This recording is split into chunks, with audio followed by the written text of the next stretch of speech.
untuk mitra kami dalam hal ini TNI maupun yang utama adalah Bakamla, bagaimana Undang-Undang Keamanan Laut perlu kemudian menguatkan posisi Bakamla dan secara penganggaran apa-apa saja yang harus ditambah.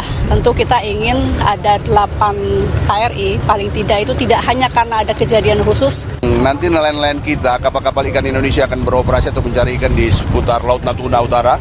Itu sudah merupakan bagian daripada kita, dari Bakamla, yaitu melaksanakan pengamanan, khususnya pelaku-pelaku ekonomi. Bagus, ini sudah langsung dari Bapak Presiden, sehingga nanti muaranya hanya satu pintu, lebih mudah lah.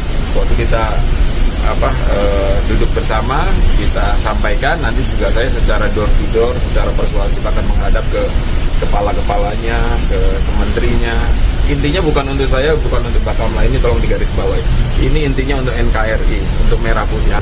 Tapi secara konsisten untuk mengamankan wilayah Natuna Utara ini, perairannya memang selayaknya sudah ada jumlah paling tidak 8 KRI, kemudian juga kapal-kapal dari Bakamla tentu harus ditingkatkan sehingga memang memberikan efek deteran kepada siapapun, negara manapun yang ingin kemudian mengganggu wilayah perairan kita. Yang terpenting ya saat ini Bakamla menjamin saudara-saudara kita khususnya nelayan yang sedang melaksanakan kegiatan penangkapan ikan di sana itu tidak menjadi pertanyaan terus, tidak menjadi polemik, ya tidak menjadi keresahan kita semuanya.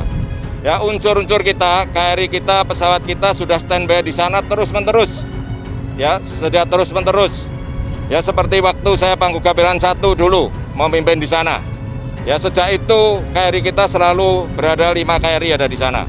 Pengamanan perairan Natuna jadi prioritas Bakamla di 2022.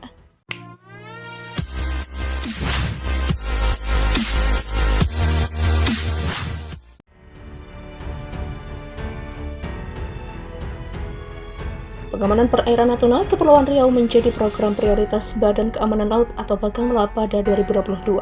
Pengamanan Natuna tahun depan tetap menjadi prioritas Bakamla. Demikian ujar Kepala Bakamla, Laksmana Madya Aan Kurnia di Markas Bakamla, Jakarta pada Rabu 29 Desember. Aan menyampaikan Bakamla tidak bekerja sendiri dalam mengamankan perairan Natuna. Nantinya Bakamla akan bekerja dengan TNI Angkatan Laut atau AL. Sinergi Bakamla dan TNI AL itu seperti yang terjadi pada tahun-tahun sebelumnya. Jadi kita harus meningkatkan sinergi kerjasama dalam operasi pengamanan wilayah perbatasan. Demikian ucap perwira tinggi aktif TNI AL tersebut. Adapun di wilayah perairan Natuna kerap terjadi pelanggaran. Salah satu contohnya pencurian ikan yang dilakukan oleh kapal asing. Terbaru, pencurian di Laut Natuna terjadi pada Jumat 24 Desember 2021.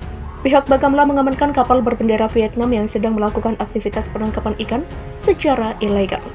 Di samping itu, kata Aan, tak dipungkiri di masa depan, tantangan maritim akan semakin meningkat. Menurut penjelasannya, hal ini dikarenakan perkembangan ilmu pengetahuan dan teknologi menjadi katalisator perubahan cara bertindak dari ancaman yang harus dihadapi semua aparat penegak hukum, termasuk Bakamla RI. Terlebih, lanjut dia, Presiden Joko Widodo telah memberikan amanat bahwa Bakamla sebagai embrio Coast Guard-nya Indonesia.